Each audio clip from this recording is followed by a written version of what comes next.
Assalamualaikum warahmatullahi wabarakatuh. Perkenalkan, nama saya Sri Wulandari dengan NIM 11302267 dari Prodi S1 Keperawatan, Fakultas Keperawatan dan Kebidanan, Universitas Nahdlatul Ulama Surabaya. Pengalaman yang berkesan menurut saya yaitu waktu magang di salah satu rumah sakit, yaitu Rumah Sakit Bunda Waru Sidoarjo.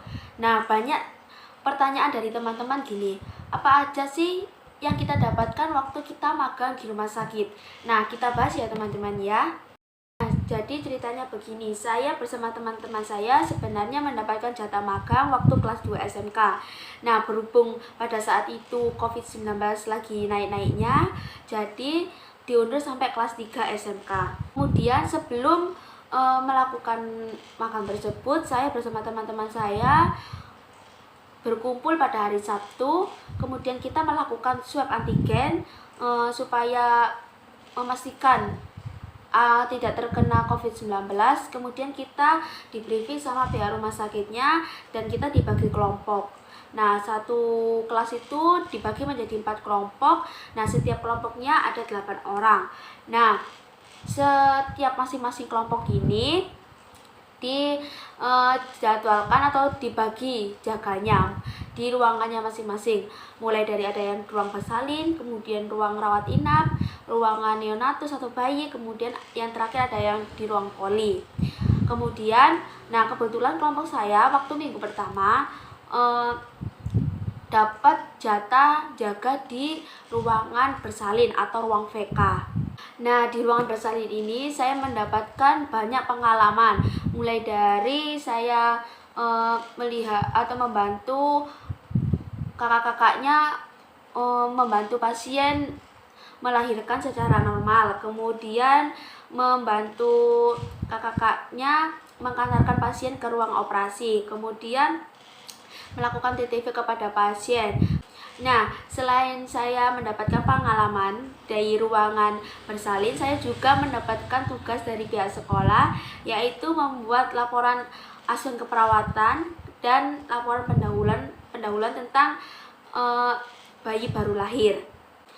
Nah, di minggu kedua saya mendapatkan jadwal jatah di ruangan poli. Nah, di ruangan poli ini saya mendapatkan banyak pengalaman, yaitu mulai dari poli gigi, kemudian ada yang dari poli mata, kemudian ada yang di poli THT, poli anak, kemudian ada yang di poli rehab. Nah, di poli ini kan banyak pengalaman, tapi di poli ini saya senangnya soalnya tidak ada tugas dari pihak sekolah, yaitu membuat laporan asuhan keperawatan. Karena di poli ini kan sifatnya acak atau kita yang disuruh kakaknya untuk diletakkan di masing-masing poli tersebut.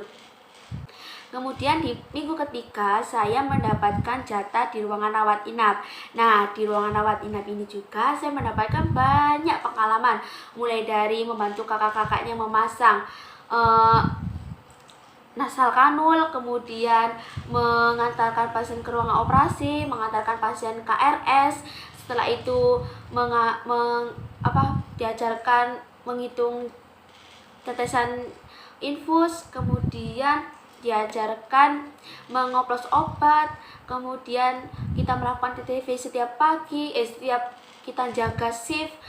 Nah, waktu di minggu ketiga ini selain mendapatkan banyak pengalaman, kemudian saya juga mendapatkan tugas dari pihak sekolah, yaitu membuat laporan asuhan keperawatan, yaitu saya mendapatkan kasus dengan kasus demam tipoid atau tipes. Jadi saya pada waktu dikasih kasus tersebut, saya mencari pasien yang mengalami demam tipoid, dan kebetulan pada saat itu ada pasien yang mengalami kasus tersebut, dan saya melakukan pengkajian kepada pasien, kemudian implementasi kepada pasien, kemudian kita melakukan intervensi kepada pasien juga. Setelah itu di minggu keempat, di minggu terakhir itu saya mendapatkan jatah jaga di ruangan bayi atau neonatus. Nah, di ruangan bayi ini juga saya mendapatkan banyak pengalaman, mulai dari memandikan bayi, kemudian melakukan TTV pada bayi, membedong bayi. Setelah itu saya mendapatkan tugas dari pihak sekolah, yaitu membuat asuhan keperawatan tentang bayi-bayi, tentang bayi baru lahir juga. Nah, pengalaman waktu di rumah sakit itu pengalamannya berkesan bagi saya karena saya bisa merasakan keluhan pasien, kemudian bisa merasakan kebahagiaan pasien setelah keluarganya ada yang sembuh, kemudian melihat pasien tersenyum adalah kebahagiaan tersendiri bagi saya, karena menurut saya pasien yang sembuh itu merupakan hal yang membuat saya tuh merasa senang, karena pada saat itu juga tugas perawat dan dokter sudah merasa berhasil ya, karena